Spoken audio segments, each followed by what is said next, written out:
the only Tri-Cities news team taking action for you. KEPR Action News. Well, whenever we have an officer involved in shooting or any sort of dangerous situation, your heart beats a little bit faster. Coming up on Action News, new details tonight on a Washington State trooper who was shot last night. We'll also tell you if any charges have been filed against the suspect. Smoke's definitely bad inside the house. Investigators have determined the cause of the wildfire and commercial building fire that burned in parts of Kennewick yesterday.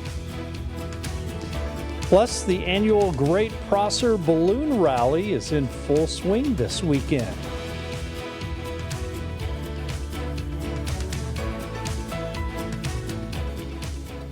Good evening, everyone. I'm Scott Stovall. Thanks for tuning in tonight. We begin with new information on the state trooper who was shot in Walla Walla yesterday.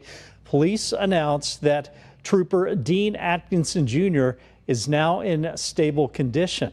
Now, according to a report released by the Regional Special Investigations Unit last night, Atkinson was shot shortly after 5 p.m. on West Poplar Street near Avery Street in Walla Walla.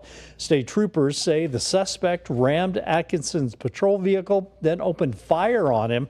Officers say despite his injuries, Atkinson was able to drive himself from the scene to a local hospital. Several minutes after the shooting, police in Milton Freewater tried to stop a vehicle matching a description of the suspects. Officers say the driver led them on a short chase near the Oregon state line before stopping on State Route 125 north of State Line Road.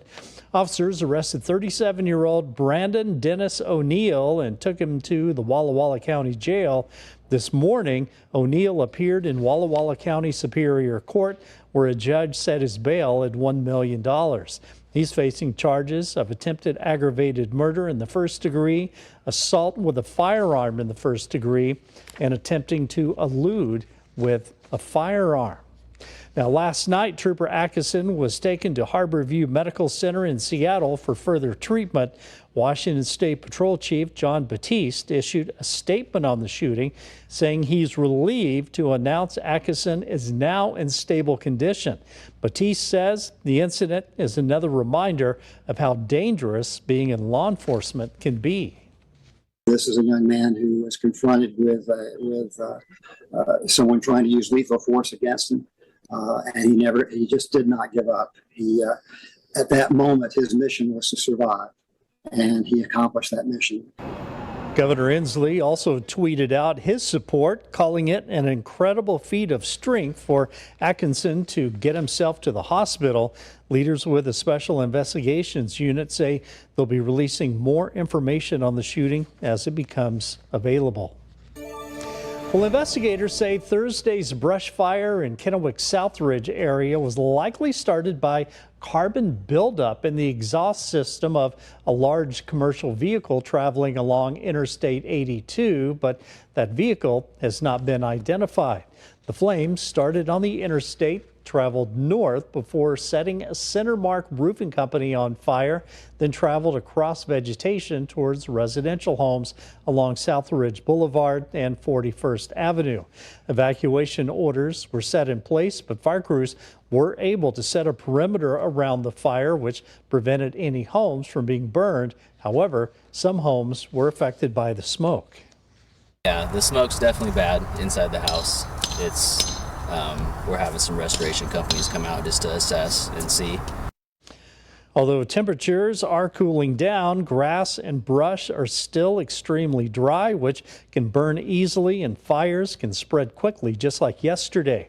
Firefighters ask that you use high caution when engaging in activities that could lead to a wildfire. And investigators are working to determine what started a fire in a Kennewick home that left one person hospitalized with serious injuries. At 8:30 yesterday morning, firefighters responded to the 2700 block of West 6th Place. A 911 caller reported a home was on fire, and dispatchers say screaming could be heard in the background of the call. Firefighters arrived to find flames coming from the back of the home and a man with burns on his upper torso. Medics rushed the man to a local hospital while firefighters worked to put out the fire. It took crews just 12 minutes to put out the blaze. Fire crews say the man had to be flown to Harborview in Seattle for advanced medical care for his burns. Investigators say the fire started in the kitchen, but the exact cause hasn't been determined. What a beautiful afternoon. Lots of sunshine and absolute perfection in a lot of folks' mind, I think, with this kind of weather. And the good news is today, those winds have been much lighter than they were yesterday. Compliments of a building ridge of high pressure. We're currently at 77 degrees and little change in our weather pattern heading into the weekend, other than the fact that we're going to warm it up a little bit. Weekend perfection, I think, is a good way to describe it. Question is, how long will it last, and how does it look heading into the first full week of fall? I'll have the answer for you coming up in just a few minutes. All right. Thanks, Mike. Deputies in Lincoln County believe they found the body of a Moses Lake woman who's been missing for 5 days. Deputies say the body matches the description of 53-year-old Teresa Bergman. The remains were found in rural Lincoln County. Deputies say an autopsy will be performed to determine how she died. Teresa was last seen early Sunday morning at the Spokane International Airport. Investigators in Grant County say her husband, 54-year-old Charles Bergman, had gone to pick Teresa up at the airport but didn't return home. A nationwide extradition arrest warrant has been issued by the Lincoln County Superior Court for Charles. He's under suspicion of murder in the first degree relating to the death of Teresa. Anyone who knows where he might be is asked to contact the Grant County Sheriff's Office. Well, here's something to check out this weekend. The 33rd annual Great Prosser Balloon Rally is underway. Reporter Jedediah Hoyt gives us a look at the rally and some of the events happening this weekend. Patrons from across the area gathered this morning for the sunrise launch of the Great Prosser Balloon Rally. 17 balloons are taking off this weekend and gracing the skies with all kinds of designs. You can see them anywhere in Prosser. You know, there's great places, great pictures on the bridge, and you can watch the balloons splash and dash in the river. They'll touch down in the river and then take off. It's just beautiful. From vineyards to the Yakima River, organizers say Prosser is the perfect place to fly. Prosser is a great balloon community. The people here are super sweet. The businesses are all really great, and it's a really great place. Besides the location, pilots say that you also need perfect weather in order to be safe getting off the ground. At events like this, field pilots use a small helium balloon called a pie ball. The balloon is sent up to test wind levels at launch. If the pie ball gently floats after a certain height, it's safe to fly. Pilots say it can be dangerous to launch a balloon with even a little too much wind. Luckily, calm and still this morning as the pilots took to the skies. Once you get up in the air, it's just so magical. It's like, you know, flying like a bird. Balloons can stay in the sky anywhere from 20 minutes to an hour and a half. Being up there isn't the only part of it, though. A dedicated team of friends and family follow the pilot throughout the flight. They are simply called the chase team. During flight, the pilot keeps in constant radio contact to relay location and coordinate landings.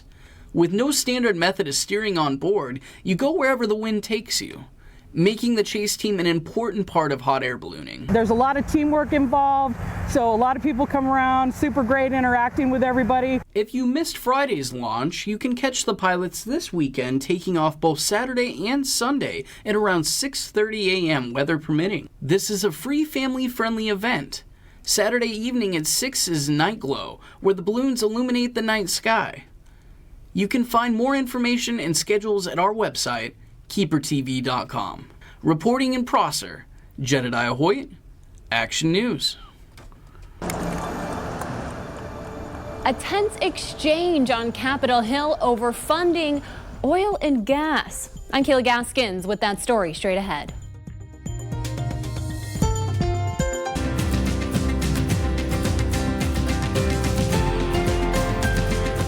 After a summer of record high gas prices, some Democrats on Capitol Hill are remaining vigilant in their fight against U.S. oil production. National correspondent Kayla Gaskins reports tonight on a tense exchange on Capitol Hill. Representative Rashida Tlaib from Michigan asking a panel of banking executives about their company policies for funding the oil and gas industry. She didn't appear happy with some of the answers. The leaders of America's top banks sitting before Congress Wednesday. Congresswoman Rashida Tlaib, a Democrat from Michigan, telling the panel the only way to reach climate goals in the coming decades is to stop all new fossil fuel production. Tlaib posing this to JP Morgan Chase CEO Jamie Dimon. Please answer with a simple yes or no. Does your bank have a policy against funding new oil and gas products? Mr. Dimon. Absolutely not, and that would be the road to hell for America. Yeah, that's fine. That's fine. Sir, you know what? Everybody that got relief from student loans has a bank account with your bank should probably take out their account and close their account. Dimon voiced disapproval for President Biden's student loan forgiveness plan earlier in the meeting. Other CEOs taking a softer tone, but did not agree to stop funding new oil and gas. Tlaib's pressure on banks coming as gas prices risk rising again. Energy experts have pointed out pulling away from fossil fuels too soon risks America's energy security, causing fears of black or brownouts on the hottest days this past summer. As we've lost baseload generation, coal plants and gas plants, we have no renewable energy to backfill it, and therefore we don't have enough capacity. So rates are increasing and the potential with rolling brownouts. The lack of fossil fuels fueling an energy crisis in Europe. Countries cut back on their own production, causing them to lean heavily on Russia. And as Russia's war with Ukraine drags on, Europe's scrambling to have enough energy at attainable consumer prices to get through this winter. President Biden sending more natural gas to Europe to offset decline in Russian supplies. U.S. gas companies requesting permits to build new pipelines for the task. I'm Kayla Gaskins reporting. Well, several police agencies are urging Washington state lawmakers to amend the pursuit law since chases are currently restricted to the most serious offenses. And we'll hear how this is affecting the public safety in just a moment. Stay tuned.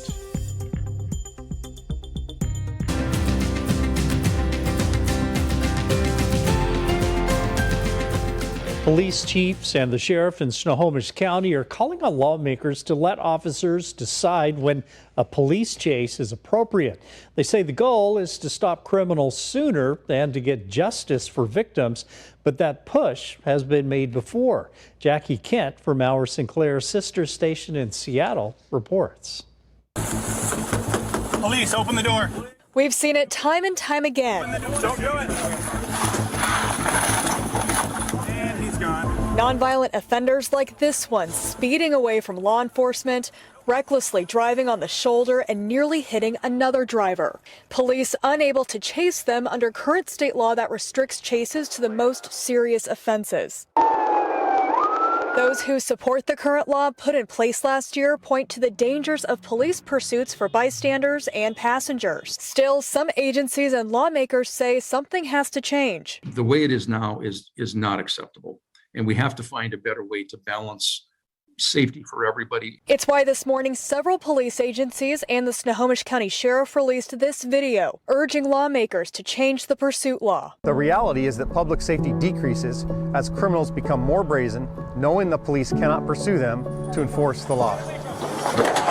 The Washington Association of Sheriffs and Police Chiefs say they don't want more chases, but for law enforcement to be able to decide when it's necessary to help prevent a public safety threat. This overly restrictive blanket restriction that we have right now is sending a very, very negative message. Lawmakers have tried and failed to pass bills that would lower the threshold for police chases, including Republican Representative Eric Robertson, who plans to pre-file that bill again in December. Each community should be able to dictate their level of engagement and pursuit.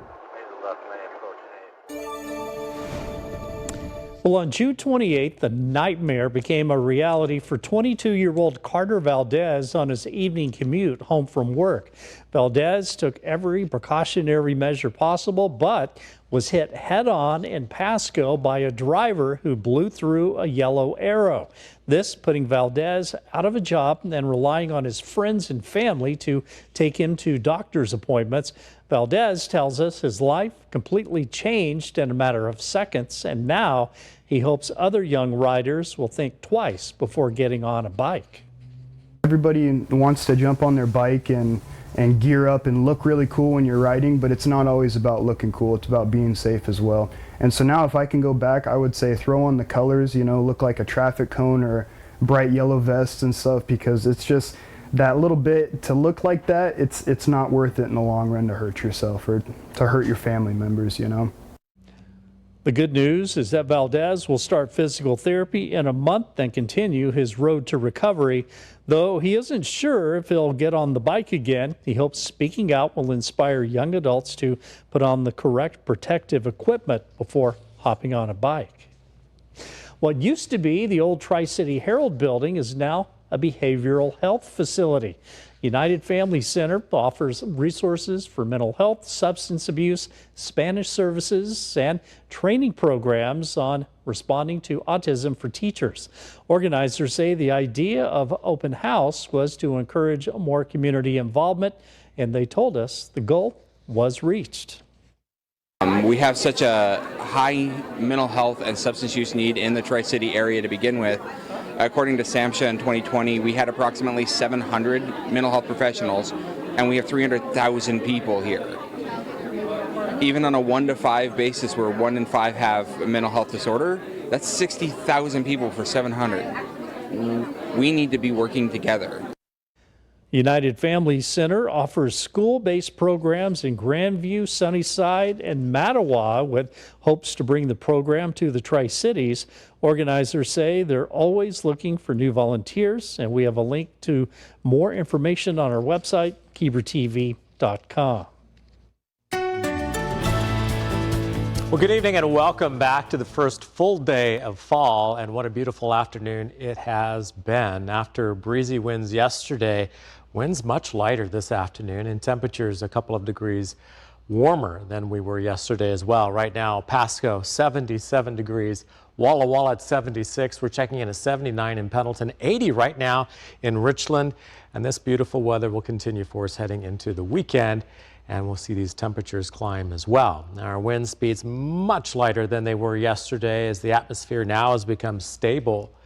And so the winds relax as a result. And under this high pressure, we'll continue that into the weekend with some pretty calm, quiet condition. This bodes well as for the Prosser Balloon Festival tomorrow as well. It should be a spectacular morning and an evening for the Prosser Balloon Rally with just light winds and lots of sunshine to go around. Now, what we have seen over this high pressure is just a little bit of a system over the north of this, mainly along the Washington-Canadian border, just a little system riding over the top of that high pressure system, pulling in a few high thin clouds. Maybe you saw that this afternoon. That's the only consequence there. As we head into the weekend, a thermal trough is going to build along the coast. That's a parcel of some warm air that is going to slowly shift east heading into the weekend, which is going to help initiate a warming trend. So temperatures by Sunday, in fact, in some spots tomorrow, will be into the 80s, and we'll keep that going right into next week. Futurecast shows a few high thin clouds, but outside of that, boy, sunshine tomorrow, a beautiful day across the entire Northwest. As we head into Sunday, it continues for us as that ridge builds and expands, and that thermal trough moves across the region, climbing temperatures into the mid-80s by Monday and Tuesday of next week. Very quiet, warm weather pattern for us. Now, we do get a cool down, and it looks like it may come for us probably Thursday of next week. We have a system further out in the Pacific that will move along the coast that may pull in some cooler air and drop temperatures back closer to normal for what we expect for October or for September standards. I guess we only have a few days left, right? Next weekend already into October. All right, Seattle, partly cloudy, 72 tomorrow. Portland, 80 degrees, 75 in Spokane. I don't know if it gets much better than that. Lows cooling off for us nicely, 48 for Kennewick. It's going to be a cool night. So cool nights and warm sunny afternoons. That's the trend through the weekend. Boy, look at that. 80 degrees and then warming into the mid-80s on Sunday through the middle part of next week before Thursday and Friday brings in some 70-degree weather along with it. Savor this. Just some fantastic weather. And there's the 80s for the rest of the weekend and into next week before cooling off a bit Thursday and Friday into the 70s. That's a look at weather. Have a great night.